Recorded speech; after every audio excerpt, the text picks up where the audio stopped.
नीतीश कुमार जहां जहां उंगली रख देंगे भाजपा को करना पड़ेगा, उनके पास कोई चारा नहीं। अगर निशान जी चाह लें और उनको पोस्ट ना मिले, ऐसा संभव नहीं। जनता की तो उन्होंने सुनी नहीं, छोड़ के चले गए। अब क्या सुनना चाहते हैं और क्या दिखाना है? पूरा जिंदगी दे देते हैं, और जब वो ऐसा वक्त आता है कि जहाँ पे उनको कुछ मिलना चाहिए, वहाँ बाहर से आए लोग को मुख्यमंत्री बना दिया जाता है। बेचैनी तो है। और नहीं, हमारे पास तो नंबर्स नहीं है, ये दुनिया जानती है। और मुझे लगता है कि आदरणीय मुख्यमंत्री जी को, श्री सम्राट चौधरी जी को, विपक्ष से ज़्यादा खतरा उनके खुद के पार्टी भाजपा से है, और आने वाले दिनों में जदयू से है। इसलिए हम लोग तो उनको हम लोग तो चाहेंगे कि उनकी सेहत बनी रहे। भाजपा को ज़्यादा खतरा है। माननीय मुख्यमंत्री जी को अपने खुद के पार्टी भाजपा के अंदर के उनके खिलाफ में जो लहर है, उससे खतरा है उनको। आपने कहा जेडीयू से खतरा है, बाद में जदयू से होने वाला है। तो जेडीयू से आपको कोई बात बनी है? नहीं, क्यों बात होनी है? खतरा सामने आएगा तो देखेंगे, अपने रणनीति हम लोग उस समय बनाएंगे। विधायक जी, सवाल ये है कि विशेष सत्र बुलाने से पहले सम्राट चौधरी दिल्ली जाते हैं, प्रधानमंत्री से मिलते हैं। क्या लगता है उसके बाद भी तो जा सकते हैं, सत्र के बाद भी जा सकते? नहीं, वो तो उनका अपना खुद का है, पार्टी का। और मुझे लगता है कि माननीय प्रधानमंत्री जी नहीं आ सके थे, वो गए होंगे, उनका अपना व्यक्तिगत है, उस पर कोई कमेंट नहीं है हमारा। क्या मन में पूरी तरह से साफ सुथरा होगा या फिर लोचा डाल जाएगा? नहीं, भाजपा जदयू अपने मंत्रियों की संख्या बढ़ाना चाहेगी कहीं न कहीं। और मुझे लगता है कि जो स्पीकर का पद है वो जदयू अपने पास रखना चाहेगी, और उसी को लेके थोड़ा बहुत भाजपा जदयू में हो सकता है, लेकिन भाजपा का कुछ चलेगा नहीं। माननीय नीतीश कुमार जहां जहां उंगली रख देंगे भाजपा को करना पड़ेगा, उनके पास कोई चारा नहीं। जदयू में राष्ट्रीय पदाधिकारियों का लिस्ट बनाई है, जिसमें निशांत को कहीं जगह नहीं मिला है। निशांत जी को जगह इसलिए नहीं मिला कि निशांत जी खुद नहीं चाहते होंगे, वरना अगर निशांत जी चाह लें और उनको पोस्ट ना मिले, ऐसा संभव नहीं है। और मैं निशांत जी के कुछ फैसलों से बेहद प्रभावित हुआ हूँ। एक फैसला ये कि जब वो कोई मंत्री पद या डिप्टी सीएम का पद उन्होंने ठुकरा दिया, तो मेरे नज़र में उनके प्रति उनका कद मेरे नज़र में बढ़ा, उन्होंने प्रभावित किया। ठीक उसी तरह उन्होंने कोई पद नहीं लिया, और इससे भी मुझे लगता है कि ये उनका ठोस और सही कदम है। आपने कहा कि बीजेपी से ही खतरा है सम्राट चौधरी को, तो क्या लगता है बीजेपी दो गुटों में बट गई? सम्राट के सीएम बनने से नाराजगी? मैं थोड़ा इसको और मॉडिफाई कर दूं, बीजेपी से ज़्यादा आरएसएस से खतरा है, क्योंकि बीजेपी में पूरा बीजेपी रहा नहीं। आरएसएस या बीजेपी से जो शुरू से रहे वो बीजेपी वाला है। अभी तो उसमें 70% बीजेपी में सब कांग्रेस के लोग भरे हैं। अब उससे जो बचा है जदयू से, शिवसेना से, कहाँ कहाँ से वहाँ गए हुए, तो वो बीजेपी रहा नहीं। एक्चुअली सम्राट जी को आरएसएस से आए बीजेपी के नेता और आरएसएस से खतरा है उनको।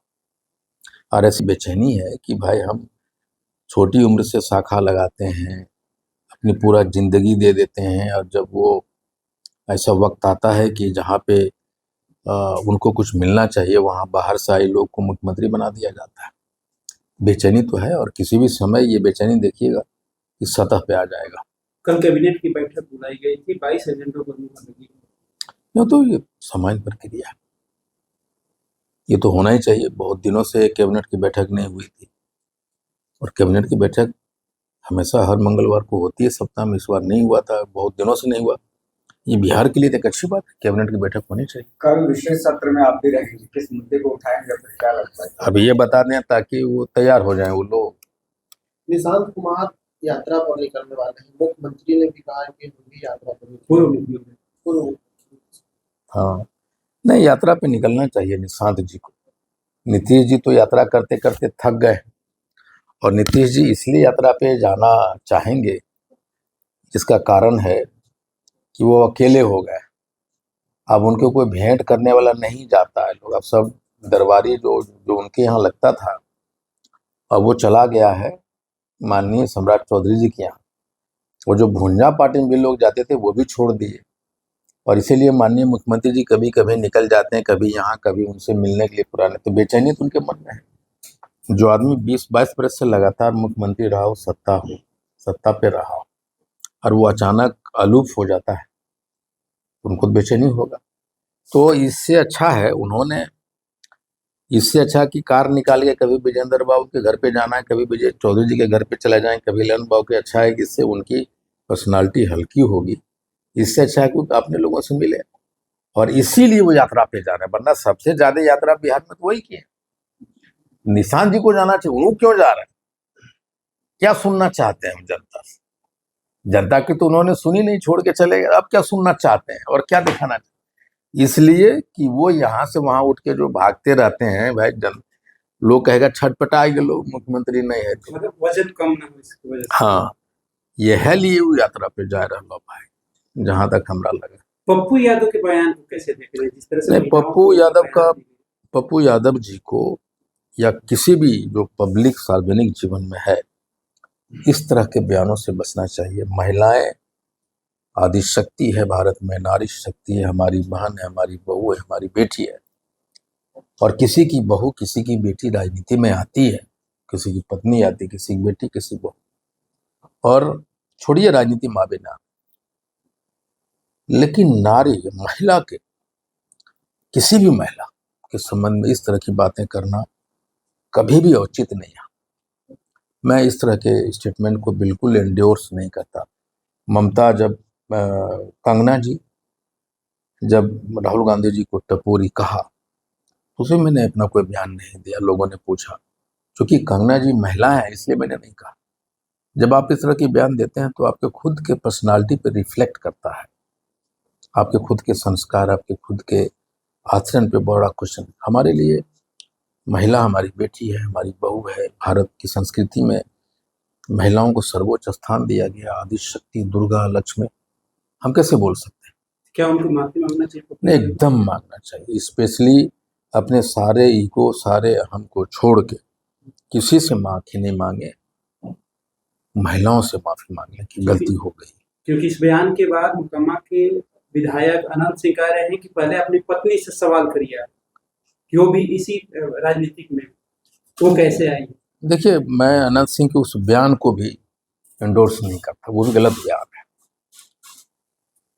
ये तो सीधा सीधे उनके पत्नी पे आरोप तय करने जैसा है अनंत सिंह जी को, कि उस बयान को भी मैं समर्थन नहीं करता। मैं कहता हूं कि नारी है, महिला है, आपके और हमारे घर का अहम हिस्सा है। हम कैसे बोल सकते हैं? चाहे जो भी। आज मैं कहता हूं, अगर कोई महिला हमारे ऊपर में भी घिनौने भी बात कहेगी तो मैं उनको पलट के जवाब नहीं दे सकता। वो महिला है, हमारे घर की बहू। चुनाव हो रहा था और जब क्वेश्चन उठाते थे लोग तेजस्वी यादव के उस कमिटमेंट पे, उन्होंने कहा कि हर घर नौकरी दूंगा, तो मैंने मन से कहा था कि तेजस्वी जी, हर घर ये एक नौकरी नहीं, 2 नौकरी की बात कीजिए, हम लोग 2 नौकरी दे सकते हैं। और सभी ने कहा था कि पैसा कहाँ से? ये जो स्कीम के इम्प्लीमेंटेशन में जो लीकेज है वो 60% तक का लीकेज है। ये 60% इस लीकेज को रोक दें, मिनिमाइज कर दें, तो 2 नौकरी हो सकती है। और ये भ्रष्टाचार का भेंट पूरा बिहार चढ़ा है। मैं तो आपके माध्यम से बोलूंगा माननीय सम्राट चौधरी जी को, मुख्यमंत्री जी, आप जो पहला काम कीजिए कि एक पदाधिकारी जो 10-10 बरस टिका हुआ है ना एक डिपार्टमेंट में, वो अपना घर समझ लिया ऑफिस को, आप इसको बदलिए। गोल, जहां 28 वर्षों के सफर में 18,000 से भी अधिक छात्रों ने डॉक्टर एवं इंजीनियर बनकर सफलता की ऊंची उड़ान भरे हैं, जहां साधारण छात्र भी बिहार एवं झारखंड टॉपर बनकर बड़ा इतिहास बना रहे हैं। दूरदर्शी शिक्षाविद श्री विपिन सिंह के मार्गदर्शन में मेडिकल एवं इंजीनियरिंग के लाखों छात्रों के लिए आशा की किरण के रूप में गोल, द रिजल्ट फैक्ट्री,